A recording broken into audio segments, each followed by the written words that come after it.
नमस्कार, पर्दाफाश में आपका स्वागत है। मैं हूं आपके साथ सोनाली। वो सच जो सदियों से हमसे छुपाया गया, वो अब बाहर आ गया है। तो हिंदू अब अपना हक मांग रहे हैं, लेकिन मुस्लिम पक्ष सदियों से एक राज छुपा कर भी हिंदुओं को उनका हक देने में सहयोग नहीं कर रहा। भारत में जो भाईचारे की मिसाल दी जाती है, हिंदू मुस्लिम भाई भाई की बातें कही जाती हैं, ईद पर हिंदू और मुस्लिम गले मिले, ऐसी नसीहत देने वाले सेकुलर गैंग भी आज चुप बैठ गए हैं। क्यों? क्योंकि उनका सेकुलरिज्म एक तरफ है। उनका सेकुलरिज्म सिर्फ तब हल्ला करता है जब बात मुस्लिमों पर आती है। अब ज्ञानवापी में हिंदुओं की जीत तय है। क्यों? क्योंकि कोर्ट ने ऐसा फैसला सुना दिया है जिससे मुस्लिम पक्ष बौखला गया है और फव्वारा गैंग रो रहा है। मुस्लिम पक्ष को कोर्ट ने ऐसा झटका दिया जिससे उनकी सारी हेकड़ी निकल गई और अब तय है कि फैसला हिंदू पक्ष के जीत का आएगा।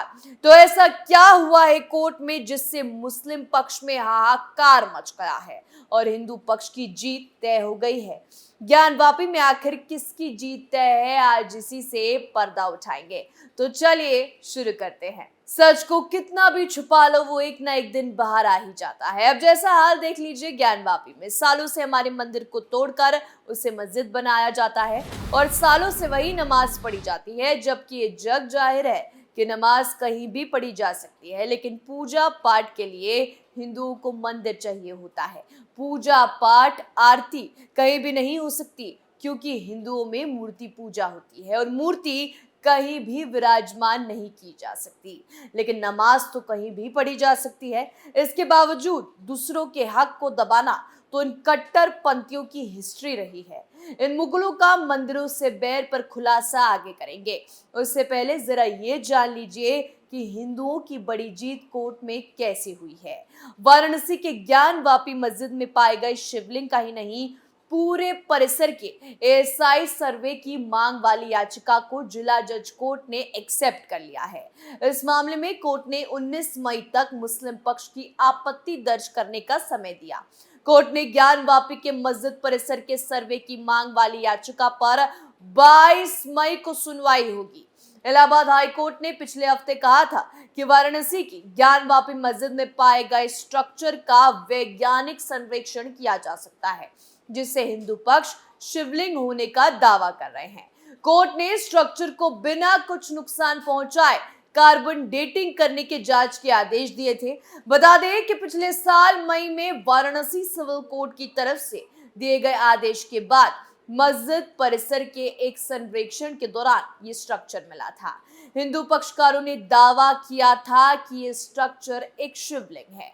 बता दें कि पिछले साल मई में वाराणसी सिविल कोर्ट की तरफ से दिए गए आदेश के बाद मस्जिद परिसर के एक सर्वेक्षण के दौरान ये स्ट्रक्चर मिला था। हिंदू पक्षकारों ने दावा किया था कि ये स्ट्रक्चर एक शिवलिंग है। हिंदू पक्ष का मानना था कि शिव नगरी कही जाने वाले वाराणसी में ये स्ट्रक्चर भगवान शिव को प्रदर्शित करता है, इसलिए इसकी जांच होनी चाहिए। तब हिंदू पक्षकारों ने स्ट्रक्चर की कार्बन डेटिंग की मांग करते हुए याचिका दायर की थी।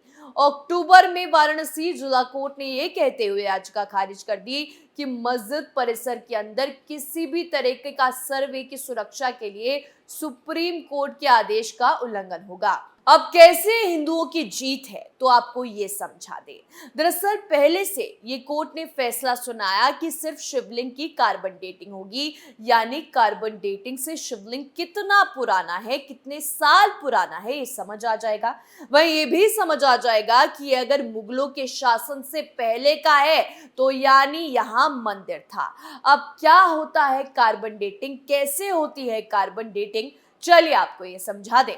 कार्बन डेटिंग से कार्बनिक पदार्थों की डेट निकाली जाती है। ये एक प्रकार की वैज्ञानिक विधि है जिसके जरिए किसी पुरानी चीज की आयु निर्धारित की जाती है, जिससे उन प्राचीन वस्तुओं का काल निर्धारण होता है जो कभी मौजूद थे, मसलन बाल, कंकाल, चमड़ी और ऐसे ही कई चीजें। इसके सर्वे से पता चलता है कि कितने साल पहले जीवित थी।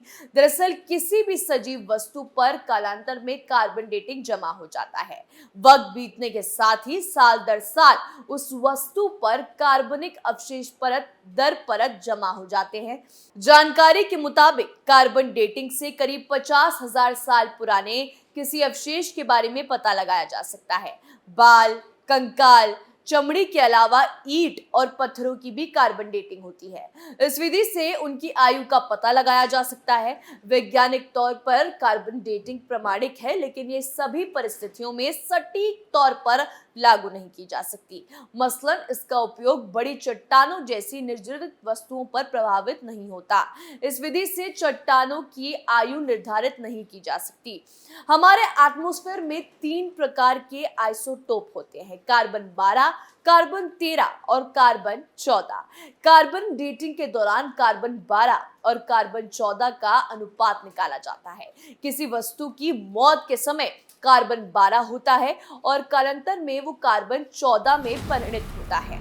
इसी तरह किसी वस्तु की कार्बन 12 से कार्बन 14 तक आने की अवधि निकाली जाती है। इस तकनीक को साल 1940 के अंत में शिकागो यूनिवर्सिटी के एक रसायन वैज्ञानिक के प्रोफेसर विलाद लिबी ने विकसित किया था, जिन्हें बाद में इस काम के लिए नोबेल पुरस्कार मिला। अब ये बात तय है कि हिंदुओं की जीत होगी, क्योंकि सच बाहर आ जाएगा। और ऐसा नहीं है कि मुस्लिम पक्ष ये बात जानता नहीं था। मुस्लिम पक्ष ये बात अच्छे से जानता था कि आज नहीं तो कल ये बात सामने आ जाएगी कि वो मंदिर था। बड़ी बात यह है कि राम मंदिर के निर्माण और ज्ञान वापी मस्जिद में मिले सबूतों के बाद अब पूरे भारत में इतिहास में दी गई जानकारियों को चैलेंज किया जा रहा है। हमें ये बात याद रखनी चाहिए कि हिस्ट्री हमेशा शक्तिशाली लोगों और शासकों की कलम से लिखा जाता है। हमारे देश में सैकड़ों सालों तक पहले मुगलों ने अपना इतिहास लिखा और फिर अंग्रेजों ने अपना इतिहास लिखा। आजादी के 76 सालों में ऐसा पहली बार हुआ जब इतिहास को चुनौती मिल रही है। यानी भारत के लोग अब धीरे धीरे जग रहे हैं, एक्टिव हो रहे हैं। बनारस हिंदू यूनिवर्सिटी के एक रिसर्च पेपर में भी ये बताया गया है कि औरंगजेब ने जानबूझकर इस मंदिर की एक दीवार को नहीं तोड़ा था, ताकि इस शहर में रहने वाले हिंदू इस बात को कभी ना भूलें कि वो मुगल शासकों के गुलाम होने से ज्यादा और कुछ नहीं है। आपको याद होगा ज्ञान वापी परिसर में मौजूद उस वजू खाने का एक वीडियो सामने आया था, जिसमें शिवलिंग मिलने का दावा किया गया था। ये वीडियो 1 साल पुराना बताया जा रहा है, जिसमें नंदी जी की प्रतिमा साफ दिख रही है। बड़ी बात यह है कि ये प्रतिमा नॉर्थ की दिशा में देख रही है, जहां वजू खाने में शिवलिंग मिलने की बात कही गई है। हिंदू मान्यताओं के अनुसार नंदी जी को भगवान शिव का वाहन माना गया है और उनकी मूर्ति ज्योतिर्लिंग के ठीक सामने स्थापित होती है। यानी इस हिसाब से प्रतिमा उसी दिशा में देख रही है जहां वजू खाने में शिवलिंग है। क्या कभी किसी मस्जिद में नंदी जी की प्रतिमा आपने देखी है? नहीं, लेकिन हाँ, इस देश में जहां जहां शिवलिंग विराजमान है वहां वहां नंदी जी विराजमान है, और ये सबसे बड़ा सबूत है कि वही मंदिर था। गलती हिंदुओं की भी है, क्योंकि इतने सालों से हमने अपने हक में कुछ नहीं बोला, अपने हक के लिए लड़ाई नहीं लड़ी, कुछ कानूनी लड़ाई नहीं लड़ी, लेकिन चीजें बदली। और ये टर्निंग पॉइंट कब आया? जब हमें जगाया गया। अयोध्या का मामला एक बहुत बड़ा टर्निंग पॉइंट था, क्योंकि इस फैसले से पहले तक लोगों का दिल ये तो कहता था कि अयोध्या में भगवान राम के साथ अन्याय हुआ और उन्हें देश का गलत इतिहास पढ़ाया गया है, लेकिन वो ऐसा कहने की हिम्मत नहीं कर पाते थे। लेकिन इस फैसले के बाद लोगों का दिमाग खुलना शुरू हुआ और उन्हें पता चला कि कैसे इस देश से उसका सही इतिहास छिपाने की कोशिश की गई।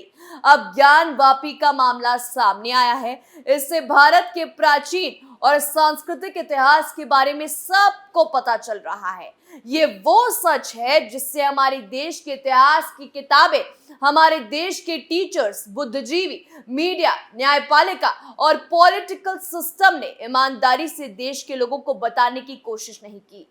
लेकिन अब ये स्थिति बदल रही है और इसमें आया ये बदलाव नए भारत के नए इतिहास को दिशा दे रहा है। आज कोर्ट के फैसले से भी ये साफ हो गया है कि सब जानते हैं वहां मंदिर था, वहां मंदिर था और वहां मंदिर था। इसलिए सर्वे के आदेश के बाद ये साबित होना बाकी रह गया है। मुस्लिम पक्ष भी अब घुटने टेक चुका है और बाबा के सामने सब हार गए हैं क्योंकि सच बाहर आ गया है। पर्दाफाश में आज के लिए इतना ही। कल नए मुद्दे के साथ एक बार फिर हाजिर होंगे। तब तक के लिए देखते रहिए कैपिटल टीवी उत्तर प्रदेश। नमस्कार।